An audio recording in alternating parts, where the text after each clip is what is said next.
Hi guys, welcome to this Chirrut deck tech. So I took this deck to my local game store constructed night and ended up going 2 wins and 1 draw with it. I beat a Bobber Yellow list 2-0 and I beat Hero Double Green 2-1. And the draw was against a Krennic control list. In that game we were 1-1 but it went to time on the final game, with both of us at 12 damage on our bases. So what's the overall strategy with this list? It's a mid-range deck that can kind of play as the aggressor or as the control player. As I found out against Krennic when we were both heavily controlling each other's board and neither of us could get any good amount of damage in. The win conditions are either you load up Chirrut with a load of upgrades, or you do that and then they remove him and then you play Obi-Wan into Luke. But you can win with any of your ground units and a lightsaber in a more sort of swarm style basically. To give you an idea of how it plays, I'm going to go through a quick summary of each of my games before discussing the general play style of the deck and then going through some of the card choices. So first up I played against Krennic. Game 1 was a loss for me. It was my first ever game with this deck. I timed pulling out Chirrut all wrong. I put him down expecting him to survive into the next turn, and my opponent played Power of the Dark Side, which killed him instantly and meant he did nothing. I managed to recover slightly, playing Obi-Wan into Luke, but my opponent played an Avenger, which I couldn't deal with, and he took the game. Game 2 was a win. This game was much better and was actually over really quickly. I put a lightsaber on Sabine, and my opponent never really drew enough removal to remove her. And I kind of wiped him out in like 3 turns I think it was, through a few more upgrades and then deploying Chirrut. And then game 3 was a draw, so this game was an absolute slog. We both kept playing units and then the other person would play removal. My opponent managed to play all 3 of his Darth Vaders and I managed to remove every single one of them through a combination of direct removal from hand, chip damage and Tarkin Town. One particularly good moment for me was playing Force Throw when he had 2 cards in hand in the mid game. He was holding on to 2 Avengers and had to chuck one, doing the damage and killing Krennic in 1 hit. We both used a lot of Restore in the game, him through Krennic and Del Meeko, and me through Yoda and Redemption. By the end of the round we were both on 12 damage on our bases, both with 1 unit on the board. I think if the game had kept going he would have probably taken it, as he had more Avengers to play and I think he had Devastator as well, which I don't think I would have been able to deal with by that point. Against Yellow Bobber I went 2-0, we were pretty evenly matched in the early game, playing out small threats. He played out Crafty Smugglers and 7th Fleet Defenders. I played out Restored Arc, Yoda and System Patrolcraft. Then in the mid-game I played out Chirrut and Obi-Wan. He managed to no good to me dead Chirrut and bounced Obi-Wan back to my hand with Cantina Bouncer. At that point I thought the game was lost, to be honest. But on those turns when Chirrut was exhausted I was upgrading him and I played some removal, keeping the board relatively even. And I used a combination of chip damage and takedown to kill off his Bobber leader.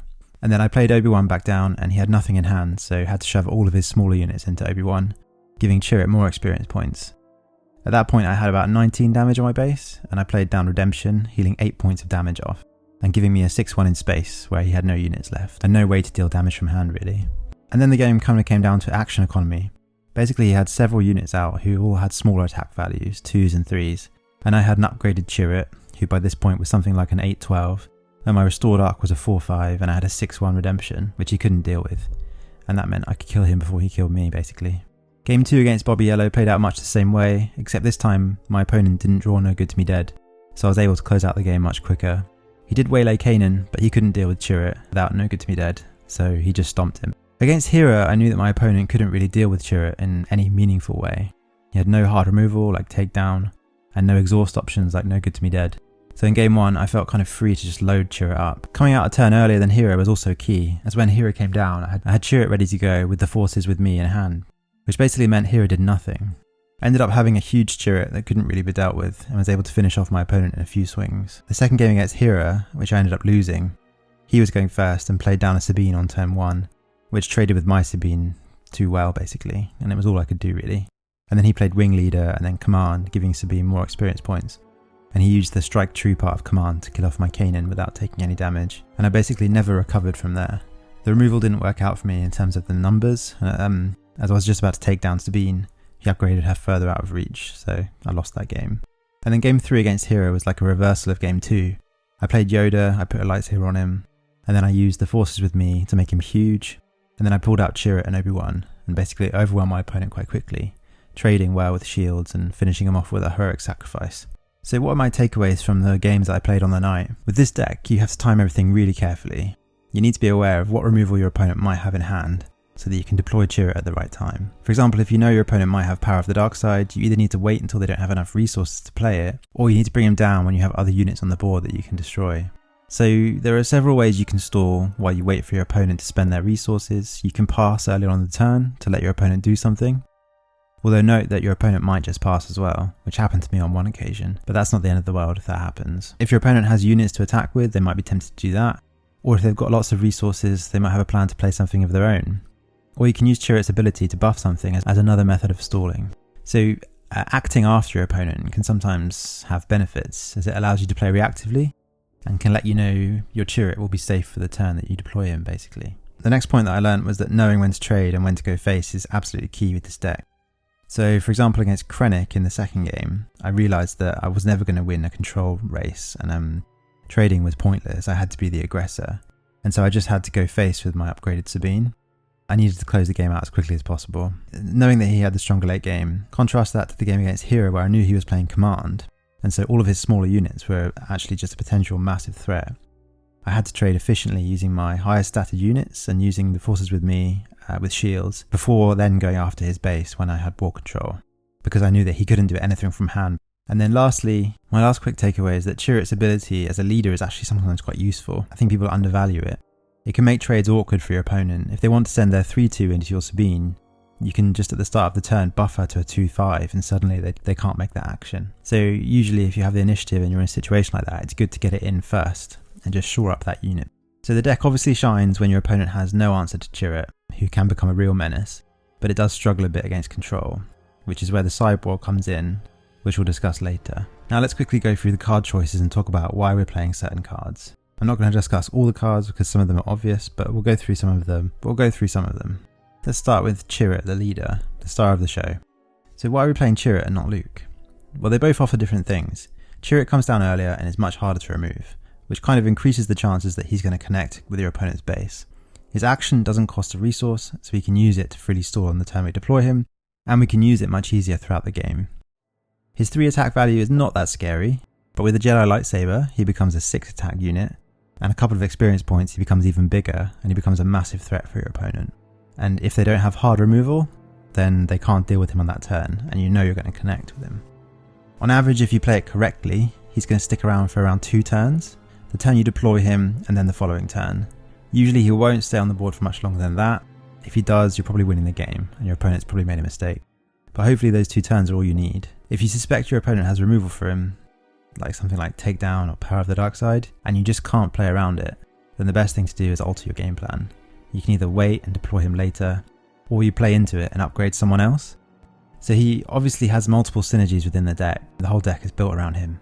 He synergizes really well with the forces with me, but he also synergizes with things like it binds all things because you can heal him back from critical damage. So let's say they do 5 damage to him through trades, you heal him with it binds all things and suddenly he has 3 health again. Wing Leader and Jedi Lightsaber, both different forms of upgrading his stats, both ways of keeping him alive to the next turn, and both ways of just making him a bigger threat really.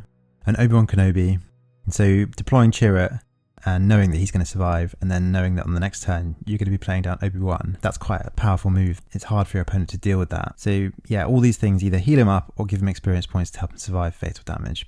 I noticed that when my opponents didn't have hard removal for him, they were really reluctant to push any damage into him. This was really difficult for the hero player actually. I guess because they're worried that I would just buff or heal him, which is the truth. Even if I didn't have those cards in hand at that point, the threat of them was enough to deter my opponents from going for him basically. So next, let's discuss the base. We're going for Tarkin Town in this deck. So I've gone back and forth on whether to play this or a 30 health base, but in the end I decided to take Tarkin Town for 2 reasons. So one is because of Energy Conversion Lab. Tarkin Town provides a bit of a counter to it. When your opponent ECLs something into one of your units, you can ping them off with Tarkin Town. The second reason is because of the numbers. Being able to ping away a Darth Vader, as I did in one of my games against Krennic, saves you from taking another 7 damage in the face, which is more than the 5 health you gain from playing the non-ability base, basically. And the element of board control that it gives you can have quite a big difference over the course of a game. Looking back at the evening, I also just don't really think there was a game where it would have saved me to have 5 more health. In all of the games, I was either winning or losing either way. So next up, let's go through the ground units. First, we've got Sabine. So I've come around a bit on Sabine. I initially thought she was just okay, but I've seen the error of my ways and I now see that she's technically a 3-3 for 2, which is still just Battlefield Marine stats, but she has the other upsides as well, of having stealth, of being able to ping a damage somewhere else when she doesn't need to be pinging it at the unit, at the base, for example. Yeah, I think overall, having played with her more, she's a really solid 2-drop. Fleet Lieutenant.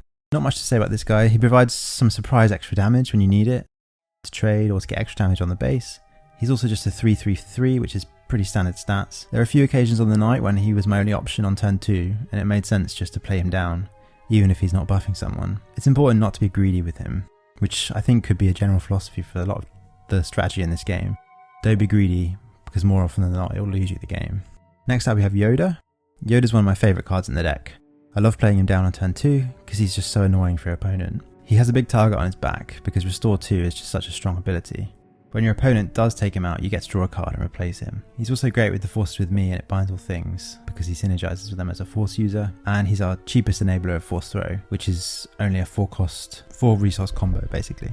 K2SO. K2SO is one of those cards that just feels horrible to play against, because you have to deal with him but you don't want to deal with him, as he does something bad to you when he's defeated. Any card like that is a good card to be playing in your deck, because you want your opponent to be feeling those things as well. He's good to push a little bit of extra damage, or in a sort of clutch moment you could use the discard if your opponent only has 1 card in hand or something like that, or you know they're holding on to something valuable, but usually you're going to want the damage with K2SO. Next up is Kanan, who we play as a 2 of actually. I think people underestimate Kanan, and I think I probably underestimated Kanan. His stats are so good, so he's a 4 cost 4/5, so 5 health, really difficult to kill, and 4 damage is pretty respectable as well. And his ability is actually, on average, going to heal 2, so he essentially has Restore 2. And he's a Force user, so he synergizes with all the Force things in the deck. Kanan's much stronger than I gave him credit for, and he's probably, along with K2SO, one of the best 4-drops in the game, because we all know that the 4-drop slot isn't the strongest. Next up we have Obi-Wan, who doesn't really need much of an introduction or discussion. He's just a really strong Sentinel card, good stats, 4/6, and an amazing ability, which synergizes well with Chirrut. Deploying Chirrut on 5 resources and then playing Obi-Wan on 6 is pretty much a game-winning play. If your opponent doesn't have a clean way to deal with Chirrut from hand, which, you know, aggro decks and Hera don't really have a way to do that. Control decks do, which is probably the weakness of this deck, but it's, yeah, pretty game-winning. And then we have Luke, who I think only managed to play once on the evening, but when you do get him to go off, -6/-6, you can play him down, take out something else, and he has Restore 3. So once he's down and swinging, you've won the game already. So not much more to say about Luke. And then we come to the space units. Restore Dark is a really good turn 1 play, I feel like. It's just something annoying for your opponent to deal with. People don't normally play into the space arena on the first turn. And that healing, you know, Restore 1 does add up over time if your opponent doesn't deal with him. So he's a pretty solid little 2-drop. System Patrol Craft was a late addition to the deck, but something just to shore up the space arena. It's also, I think the biggest thing for me with this card is that something like 7th Fleet Defender just has to trade into it twice to get through it, which against Mono Yellow Bobber came in clutch to shut down the space arena. And then we have Redemption, who I also play as a 2 of, and it saved me twice, I think, on the night, because the healing is just huge. I think there probably are times when you don't want to heal the full 8, but if you know your opponent doesn't have anything in space and doesn't have anything from hand, having a 6/1 in space is pretty strong. It's quite hard to deal with just 1 damage from hand for a lot of decks, so I guess you just have to think about it. If they have something like Open Fire or something like that, then maybe you want to only heal, say, 4 or 3 or something like that, but the 8 for me just was massive and helped me win the game. And now for the events, we have Force Throw. Force Throw is one of the strongest pieces of removal in the game. Only 1 cost, you can target yourself, and then you know exactly how much damage you're doing. Or if you suspect that your opponent's holding on to something expensive, like when I was playing against Krennic and they were holding Avenger, you can target your opponent, and he had to discard a huge card and deal a huge amount of damage to himself. It's really strong, and it's so easy to weave into a turn. So the force requirement doesn't really come into it that much, because you can always slot it in alongside Yoda, or when you played Chirrut, or, you know, Kanan or something like that. So yeah, really strong card. Heroic Sacrifice. Heroic Sacrifice is a bit of a funny one. I think I'm kind of thinking of it like a really cheap surprise strike, basically. Something your opponent's not expecting. And I know that the unit dies, but quite often when you're trading small things, the unit's going to die anyway. And it has the upside of having draw a card as well, so it replaces itself. So I'm not sure why more people aren't playing Heroic Sacrifice outside of aggro decks, because I think it's card draw, it's removal, or it's that last bit of damage on the base, which I think happened in one of my games. I was able to win through Heroic Sacrifice. So yeah, it's a good card actually. It binds all things.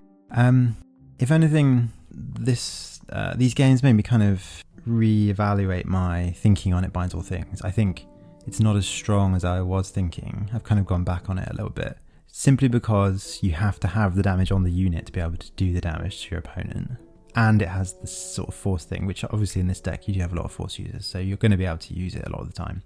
But there were quite a few times when I had like a unit with 2 damage on them, like Yoda would have 2 damage on him, but I need to remove something with 3 health, and so I just wasn't able to do it, and It Binds All Things at that point is useless. So I don't know, it's obviously in some certain situations it can be really good, in certain situations it's really sort of not good, and it's quite situational. Yeah. Make an opening. I think this card is brilliant. I really do. I think, being able to remove a shielded unit without having to deal with the shield is just amazing. Healing 2 from your base at the same time. It's good against crafty smugglers. It's good against 7 fleet defenders. It's one of my favourite pieces of removal in the game actually. The Force is with me. This is probably my favourite card in the deck. It's so good. It's just so good. Your opponent never expects it. You give your Chirrut +2/+2. You give him a shield and you attack at the same time. You either do a ton of damage to the base or you trade with something for free. I traded with Hera for free. I traded with Krennic for free. Yeah, it's just really good. So it's so good with Chirrut. And last up we got Jedi Lightsaber. Only upgrade around the deck, but a +3/+3 for 3 on Chirrut. It's so good. On any of your units, really good actually. The -2 actually did come in handy quite a lot when I was trading against Hera. So here at the Hera deck I was able to trade multiple times with Chirrut and he was not taking really any damage at all. So yeah, that comes in handy a lot as well.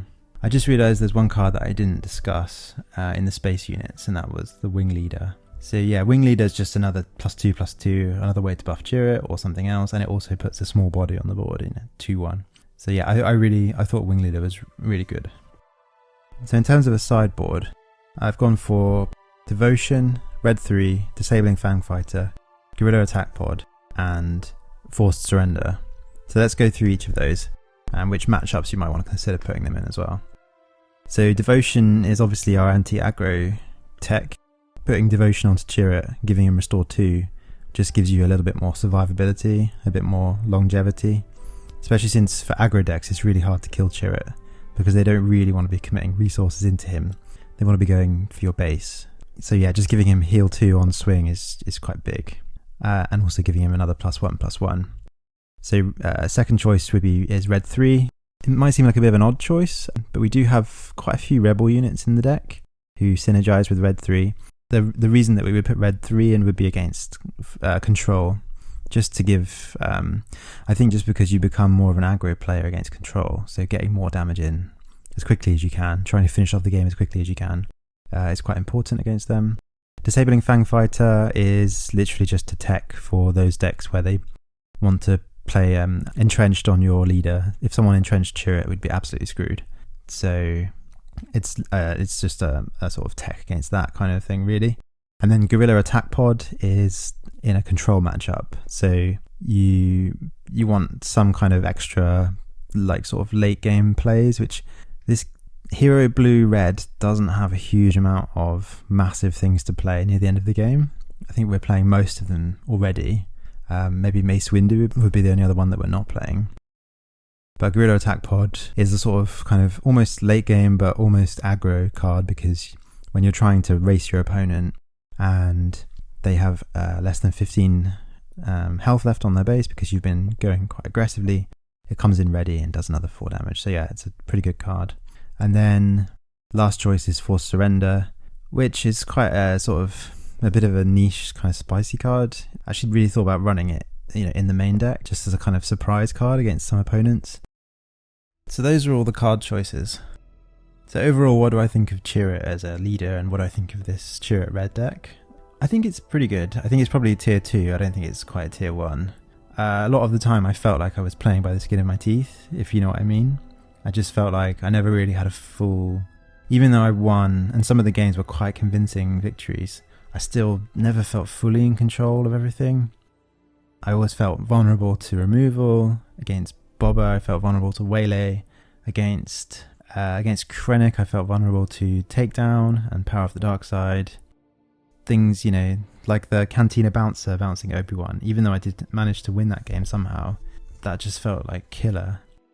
I do think, and maybe I'll make a video on this in the future, but I think a lot of the design space around the game is limited by these bouncing mechanics. Having such cheap bounce abilities like Waylay and Cantina Bouncer just kind of really limits upgrade kind of decks like this. Like, you're really focusing in this kind of deck, you're really focusing on upgrading your units, giving them experience points, giving them lightsabers. It really disincentivizes that kind of play, because someone can just, for much cheaper than you've spent resources upgrading people, can just bounce them.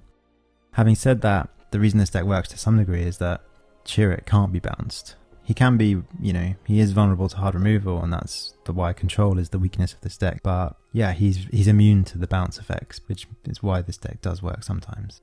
Anyway, that's it for this video. So thank you for watching. If you enjoyed, and if you made it this far, then please subscribe. I have more content planned in the future. Yep, goodbye.